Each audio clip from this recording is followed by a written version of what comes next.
welcome to my humble homestead and Gardenside chat. So today I'm going to talk about some flowers that we can grow and dry. You can forage for them. So what I've decided to do for myself lately is I have been looking at the herbs that I have right now in my house, herbs and flowers, and I've been just taking one a day, finding out the extra benefits that I even didn't know about, or, just going through learning about them in the books I have, in my medical research. I want to see, the medical benefits, the natural benefits, and what I can use them for in my house.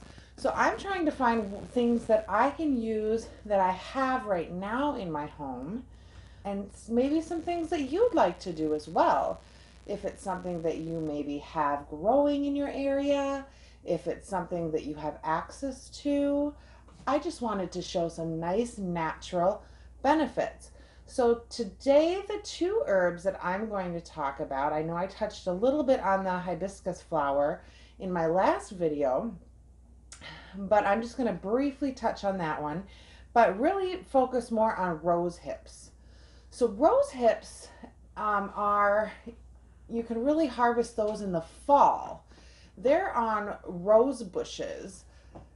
If you don't pick all of your rose blooms, you will get these budding rose hips.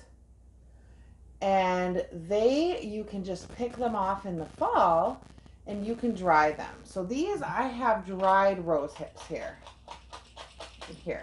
But you can actually pick them and you can use them fresh in, like teas and things like that. But I use them dried. So what I'm going to do is I'm going to make a rose hip oil, which rose hips, if you look at different rose hip oils, rose hip things for your skin, it's used so much today. It has so many great properties, anti-aging properties, helps fine lines and wrinkles. It's pretty expensive to buy, a lot of real natural rose hips things in the store. So yeah, I'm gonna make my own rose hip oil, and then I'm going to make my own rose hip lip balm. Now, the rose hip oil needs to infuse for at least 6 weeks. So that's why I'm starting it now with my dried rose hips. So this is, a video. If you want to get your own dried rose hips and go ahead and make it now, awesome. If you want to just tuck this video away for in the fall and you want to find your own rose hips and do it then, awesome. I'm making it because I want to get my rose hip oil infusing, because rose hip oil is also great for your body if you have really dry skin, your face, if you want to have that nice young looking skin. So that's why I'm making it now, because I want to have this. So I have really dry skin in the winter, and my lips too. And oh my goodness, so lip balm is like really good one. Lip balm is super expensive, and we know how prices are going up now. So I want to make some, and this would also be a great gift, you guys. It would be awesome for a gift. So that's what I'm going to do with that. Then I'm also going to make an oxymel. So you know that I make elixirs. You can make a great rose hip elixir. You could make it it would be nice with like brandy and honey, and you could put that in your tea. Like if you had that real cold in the winter, you could use that elixir and put a couple drops in your tea. But I'm not going to make an elixir today. I'm going to make what's called an oxymel. And so what an oxymel is it's with apple cider vinegar and raw honey. Honey. If you just have honey in your house, it's okay. You know me, I'm trying to do all the natural stuff. So I'm going to use raw apple cider vinegar and raw honey in my rose hips. And so I make it very similar to an elixir. I'm going to show you how I do that. what it's great for is you can use it for so many things. You can make a wonderful mocktail for those people who don't drink, but you want to sit and have a great refreshing drink. You just take a little bit of the oxymel, put it in a glass, add some ice, and you could add even some honey or some, anything else. It's actually pretty sweet because it has honey in it. And then you can add some sparkly water, and it is a fabulous little mocktail. You can add some fresh fruit to it if you want to, or you can just drink it plain with some seltzer water and some ice. It's a great mocktail. You can add a little bit of vinegar to it, and I know it has vinegar, but it's we just use a little bit at a time. Add a little bit more vinegar to it, or some oil to it, and use it as a salad dressing. It's great. It's great for marinating meats. So, anything that you could think of, really. Even if you just want to take a little bit of it, it's just rose hips has a lot of great benefits.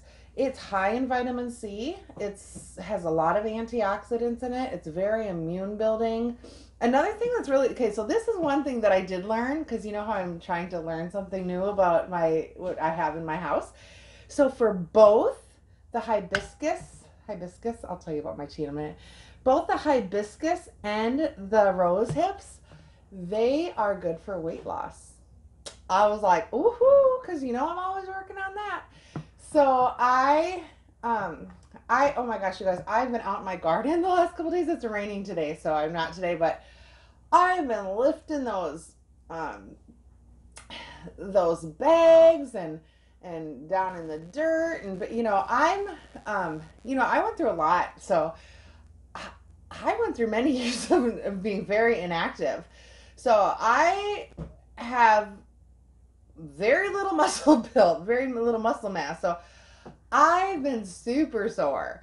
So I've been taking herbs for inflammation and stuff. Which one of these is good for inflammation too? Rose hips also is good for inflammation and pain. So that's good too. Add that to my list. But these are good for weight loss. And the hibiscus was actually on my medical list that it's good for weight loss. So it's so funny, these little secrets that they don't tell us, all these natural things that we can do. So I am going to I'm really going to focus on the rose hips for my skin. But this oxymel, I might just add a few drops of that to my tea. I'm kind of excited about that. Maybe marinate some meats in there. I'm going to make it and try it, see what I like it for. I'm super excited. FedEx is coming with something new. I'm super excited. Just had to throw that out there. I get excited because it's all gardening stuff that's coming. So I have my trees coming, so that's kind of what I'm waiting for. Anyway, so this is a tea that I made it with hibiscus flower and elderberry. I did order some elderberry bushes. So elderberry is just, has so many benefits. It's even good for your animals. Like if you guys have chicken, if they just have 1 to 2 elderberries a day, it is so good. It helps like bird flu. It helps so many things. And elderberry is so easy to grow. The elderberries that we get, like if you buy elderberries or dried elderberries, if they're not grown in America, they're more than likely coming from Europe. And I'm sorry, I love my people over in Europe, I really do. But a lot of times the ones that come from Europe, I'm not going to say all because I have really good friends over in the UK. A lot of times when they're coming from Europe over here, they actually have some cyanide in them. So I've just decided to grow mine locally, and they're really easy when they, because all these trees and plants, I'm learning how to prune them. And when we prune them off after the first year, they come with these big long sticks, and we just clip those into little like stubs, and then you just plant those stubs right in the ground and more grows.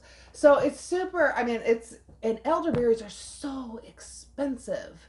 So, I mean, oh my goodness, I'm just gonna grow them and give them away. And oh my gosh, I want everybody to grow elderberries.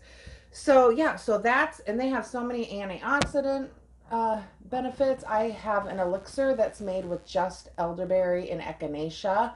That's for immune health. So, but anyway, so I added my elderberry to my tea just because with I'm feeling a little allergy, a little bit, not a lot, just a tap. So I thought I'll just put some elderberry in this tea. So this is elderberry hibiscus tea. What I did was I put my 2 little metal tea things in there and I filled them up with half and half, and I poured the hot water in there. I soaked it. I actually soaked it for quite a long time because this is a big amount. And look at the beautiful color in this tea. It's awesome. And then I am making sure I have 1 to 2 cups a day. So this is my morning cup, and I'll probably have one, you know, I work till the evening. So I'll probably have one as a good little afternoon refresher. It is delicious. So I actually like the flavor just as it is. You can add, you know, honey, or you can add, you know, like I mean, some people, if you want to have your raw sugar, you go right ahead. But I personally try to stay away from that. So I have some monk sweetener that I like, that if I really wanted a good sweet tea, I could add a little packet of the monk sweetener. But I like it just like this. It's delicious. So that is what I've been doing with the hibiscus flowers, and I did add some elderberry. Also, you can do straight hibiscus tea. Just add a little bit of lemon in there. Oh my gosh, that too is really delicious. So that's with the hibiscus. Now, let's get back to the rose hips, and let's show you how we make our infused oil. Okay, so you can use any kind of oil. If I had avocado oil, I think for my skin lotion I would probably use that, but right now all I have is some extra virgin olive oil, so that works too. I mean, it really does. So that's what I'm going to use. I'm going to fill it up, my jar, about halfway.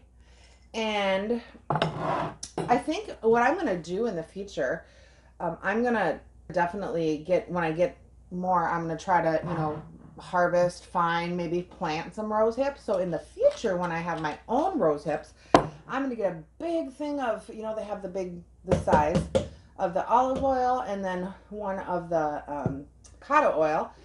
And I'm going to make like a big, maybe this size one. And then make, I got those little tins that I make my toothpaste in. And I'm going to make a bunch of lip balms and stuff. I think those would be great gifts. Those would be great, great gifts. I mean, I would love it to get one of those for a gift. So basically, what I do, oops, I dropped the cap to the oil. Cap found. Crisis averted. Since I'm so graceful, we all know. Okay, so what I'm going to do, so all we need is the rose hips and the oil with this. So we're just going to fill this up with oil like that. Okay. And then, beautiful. I'll use a middle straw. So I'm just going to mix this up a little bit, kind of get those.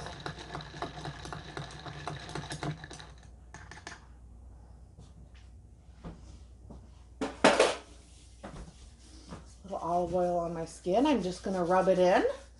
Okay, so now I have this for my oil and my rose hips. And then, did I not get a wide mouth lid? Here we go. Here's one. Then what I'm going to do actually is I'm going to put a cloth. I just take old t-shirts for my cloth for these, especially with the oils. And then I'm going to just put the lid on top of it. There we go. So that way I can shake it up every day. Now this I want to keep for a good 6 weeks. like this. Maybe even 8. We'll look at it, but a good 6 weeks.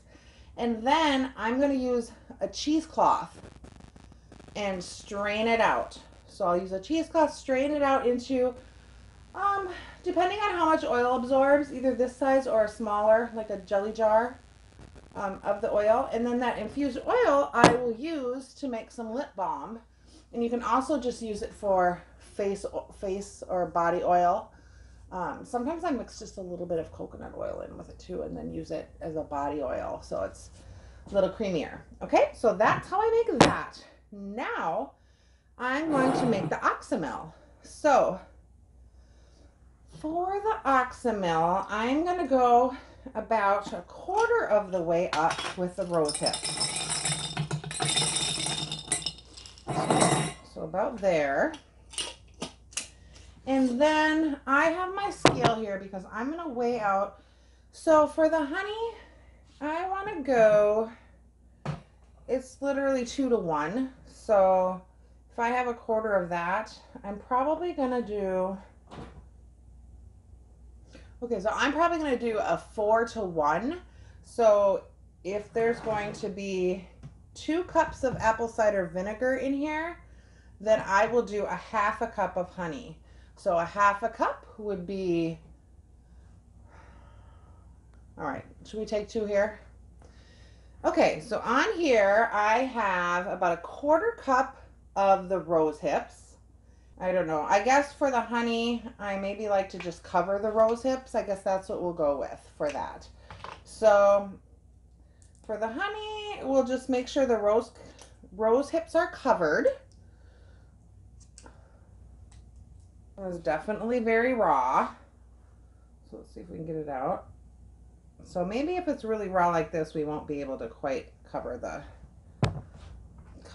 thing. So there we go. And then this is what I'm going to use my little stick for. I'm going to pull the honey over to one side so the apple cider vinegar can get down in there. Now we are going to fill it up with the apple cider vinegar.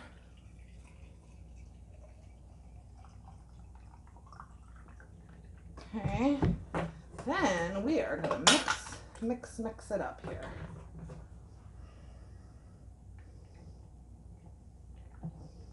So, and this also we're going to have sit for a good 6 weeks too. But the difference with the oxymel is because it's vinegar in it, we are going to kind of check it. We're going to lift the top off.